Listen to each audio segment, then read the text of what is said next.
ድርብ ጻገምን ፈተናን ሰጊሩ ዘጥሪ በዓል 3 ደብረ ህንጻት ሒዙ ካብ ባንክ አውፂዎ ዝነበረ ብሚልዮናት ዝግለጽ ገንዘብ ብዝገጠሞ ናይ ዕዳጋ ለውጢ ብቁጽሪ ዘይግለጽ ዓብይ ኪሳራ ስለ ዝበጽሖ ዕድኡ ኣብቲ ዝድለ ሰዓት ከፊሉ ብዘይምውድኡ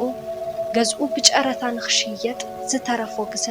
3 ሰሙን ጥራሕ እየን ነይረን። ወናኒ ናይቲ ገዛ ዝኾነ መንእሰይ ኣሮን ገዝኡ ካብ ኢዱ ንኸየምልጦ ብኸቢድ ወጥረን ሓቦን ተኸቢቡ ላዕልን ታሕትን ይብል ኣሎ። ዝተረፎ ገንዘብ ብፍሉይ ካብ ዝቀርቦም ቤተሰቡን መሓዙትን እናዘረ ካሊእ ልቓሕ ኣብ ዝሓተሉ ሰዓት ሓደ እዋን ካብ ወፃኢ ስልኪ ተደወለሉ። ሄሎ መን ክብል ኣይተ ኣሮን ዲኻ ትሕት ዝበለ ናይ ጓል ኣንስተይቲ ድምፂ እዩ ነይሩ። ጽቡቕ ኣለኺ ግን መን ክብል ማህሌት ይበሃል ካብ ዓዲ እንግሊዝ ማህሌት ይቅርታ ይፈለጥኩኸን ዘለኹ ሓቂኻ ኣይትፈልጠንን ዋላ ኣነ እውን እንተኾንኩ ብስም እምበር ብኣካል ሰይፈልጠካን ጎንፀ ክልተ ሃገራት ብዝፈጠሩ በሰላ ኣዚና እንዲና ተረሓሒቕና ክትብል ተዛረበት ድምፃ እናተቆራረፀ ኣብ ባህላኺ ምስጢር ሓዘል ኮይኑኒ ሮማን ትፈልጣዶ ሮማን ፍስሓ ድንግጽ ኢሉ ሮማን ይሄሞ ሮማን በለ ናብ ድሕሪት ተመሊሱ ብዛዕባ ሮማን እናዘከረ በኽሩ ጓላየ ካባዒንቲ ኣሮን ንብዓት ምውራድ ጀመረ። ንሱ ይነብዕ ንሳ ትነብዕ ሮማን ሓፍታ ኣሮን እያ። ንሳ ናይ ገዛ ናይ መጀመርታ ቆልዓ እንትትከውን ንሱ ግና ናይ መወዳእታ ቆልዓ እዩ። ሮማን ብ1962 ዓመተ ምህረት ናብ ኣስመራ ምስ ኣተወት ብድሕሪ 20 ዓመት እዩ ነይሩ ኣሮን ዝተወለደ። ስለ ዝኾነ ብዕድመ ኣጸቢቓ እያ ተዓብዮ። ንሱ ወዲ 10 ዓመት እንዳሃለወ ሮማን 2 ደቂ ኣንስትዮን ሓደ ወዲ ተባዕታይን ምስ ወለደት ካብዚ ዓለም ብሞት ተፈለየት። ሞት ጓሎም ብወረያ ወረዝ ዝሰምዑ ስድራ ቤታ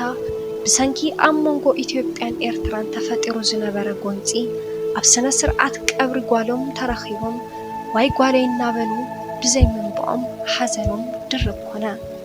ወለድ ሮማን ብሕሱም ጓሕን ሓዘንን ብኽሩ ጓሎም ብድሕሪኣ ብዙሕ ኣይጸንሑን። ከም ቃል ኪዳኖም ኣብ ዝተቀራረበ ግዜ ሞት ወሲድዎም። ስለ ዝኾነ እታ ሕዚ ስልኪ ደዊላትሉ ዘላ ማህሌት ጓል ናይታ ብስም እምበር ብኣካል ዘይፈልጣ ኣባይ ሓፍቱ ሮማን እያ። ንብዓቱ ተቆጻጺሩ እሞ ድሓን ዲኺ ክብል እንትሓታ ነቲ ኣብ መንጎኦም ተፈጢሩ ዝነበረ ጽምዋ ሰበሮ። ኣብ ግዜ ጸገመይ ስለ ዝደወልኩልካ ግና ኣዝየ ይቅርታ ዝሓትት ክትብል መስለሰትሉ። እንታይ ዝተፈጠረ ጸገም ኣሎ ድዩ ድንግጽ ብማል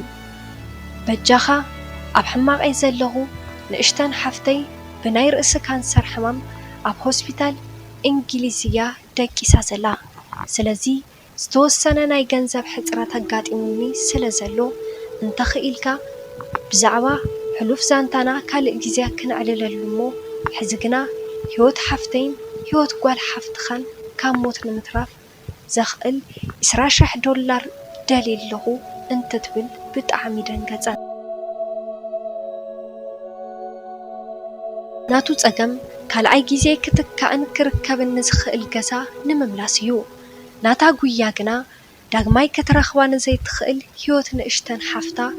ካብ ኣፍ ሞት ንምትራፍ ስለ ዝነበረ ጸገሙ ተጻዊሩ ድሓናይ ትሕሰቢ ዝቀረበኪ ባንክ ቤት ጥራሕ ንገርኒ ድሓር ከዓ ኣብ እንግሊዝ ዝነብሩ ዝፈልጦም ናይ ቀረባ መሓዙተይ ደዊለ ጸገም ከተኻፊሎም ንኽሕግዙኺ ክገብር እየ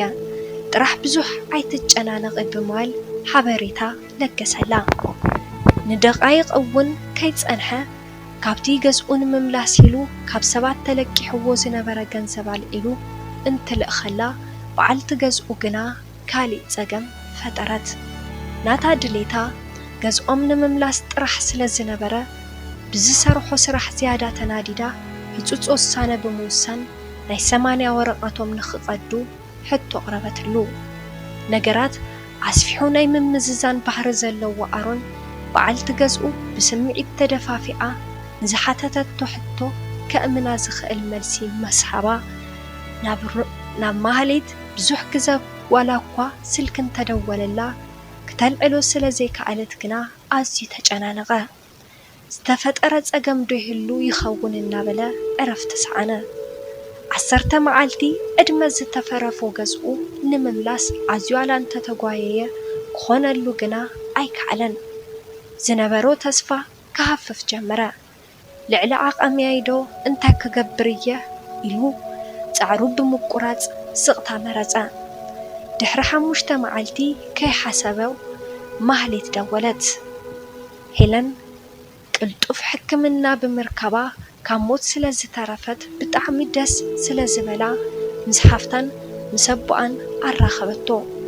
نزقبرلهم عبي حاجز كعا كاب لبي كمسكنو جمرو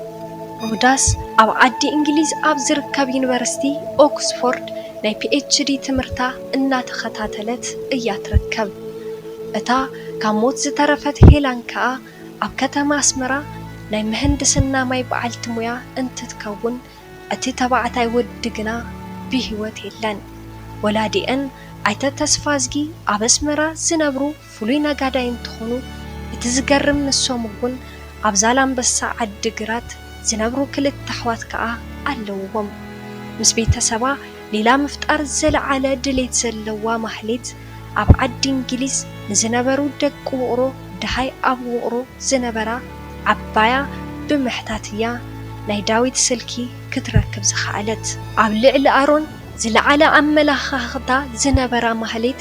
በፂሕዎ ዘሎ ወድዓዊ ናይ ገዛ ፀገም ኣብ ዓዲ እንግሊዝ ካብ ዝነብሩ ናይ ቀረባ መሓዙቱ ምስ ሰምዐት ምስ ሓደ ዓብዪ ናይ ምርምር ድርጅት ብምዃን ሰሪሓቶ ናይ ዝነበረት ፕሮጀክት ክፍሊት ናብ ኢዳ ስለ ዝበፅሓ $75,000 ለኣኸትሉ ናይ ኣሮን ገዛ ተስፋ ኣብ ዝተሰኣነሉ ሃውሃው ክልተ መዓልቲ ምስ ተረፎ ናብ ኢዱ ስለ ዝተመለሰ ካብ ፈተውቱ ናይ እንኳዕ ደስ በለካ ደወል ክድወለሉ ጀመረ ኣብ መዋእሉ ክርስዖ ዘይኽእል ደስታ ከዓ ክረክብ ከኣለ ረኽቦ ዘይተሓሰበ ጽቡቕ ኣጋጣሚ ድርብርብ ዝበለ ደስታ ዝተሰምዖ ኣሮን ዋላ ኣብ ግዘ ፀገም ካንተኾነ ካባኻ ዝበኣሰ ፀገም ንዝገጠሞ ሰብ ሓገዝ ምግባር ጽቡቕ እምበር ሕማቅ ከም ዘይኮነ ካባይ ተመሃሪ ብምባል ንበዓልቲ ገዝኡ ቀልዲ መሰል ምኽሪ ሸው ኣበለላ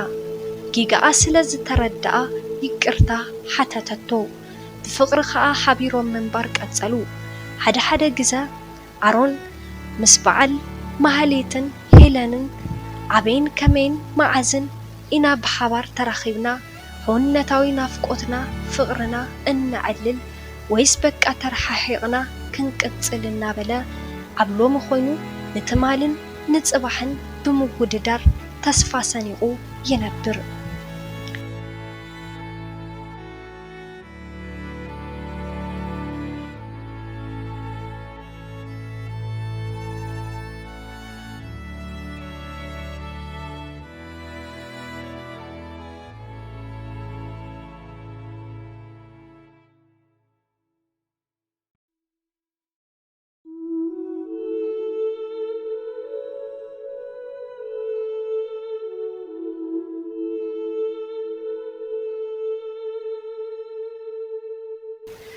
ሰላም ተኸታተልቲ ማይኪ ሚድያ ለማዓንቲ ሒዘልኩም ቀሪበ ዝነበርኩ ነዚ መስል ነይሩ ስለዝተኸታተልኩምኒ የቐኒለይ